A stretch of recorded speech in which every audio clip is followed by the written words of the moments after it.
अक्षय शिंदेच्या मृतदेहाचं शवविच्छेदन आता सुरू झालेलं आहे। जे रुग्णालयामध्ये अक्षय शिंदेच्या मृतदेहाचं शवविच्छेदन सुरू झालंय।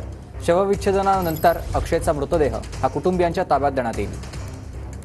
बदलापूरच्या नामांकित शाळेमध्ये 2 चिमुकलींवर लैंगिक अत्याचार झाल्यानंतर जो आरोपी होता अक्षय शिंदे त्याला तळोजा जेलमध्ये रवानगी केली होती। मात्र काल पोलिसांनी त्याचा एन्काउंटर केला आहे आणि कळवा रुग्णालयात अक्षय शिंदेला त्या ठिकाणी ठेवण्यात आलं होतं। मात्र सकाळी आज मुंबईच्या जे हॉस्पिटलमध्ये रुग्णालयामध्ये त्याचं पोस्टमॉर्टमसाठी ह्या ठिकाणी आणण्यात आलं आहे। या संदर्भात बोलण्यासाठी आपल्यासोबत जे हॉस्पिटलच्या पल्लवी साबळे ज्या डीन आहेत त्या आपल्यासोबत आहेत। मॅडम, काय सांगाल, काय अपडेट आता?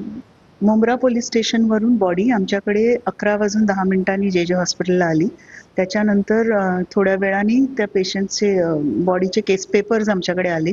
त्या आदेशानुसार इन्क्वेस्ट झालेलं आहे। त्या इन्क्वेस्टनुसार आमची प्रोसिजर सुरू झालेली आहे। एक्सरे हा पहिली स्टेप असते, तर एक्सरे झालेले आहेत आणि त्याच्यानंतर आता त्याचं पोस्टमॉर्टम सुरू होईल। मॅडम, साधारण किती गोळ्या अक्षय शिंदेला लागल्यात, कोणत्या भागातला? अजून पोस्टमॉर्टम सुरू व्हायचं ही एक गोष्ट, आणि हा रिपोर्ट हा कॉन्फिडेन्शियल असतो।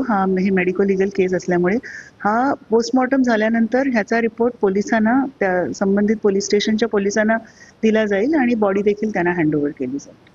ओके, ह्या होत्या आपल्यासोबत ज्या पल्लवी साबळे त्यांनी ही पूर्ण माहिती दिली आहे। आणि थोड्याच वेळात आता ही प्रक्रिया पूर्ण झाल्यानंतर अक्षय शिंदेचा जो मृत्यू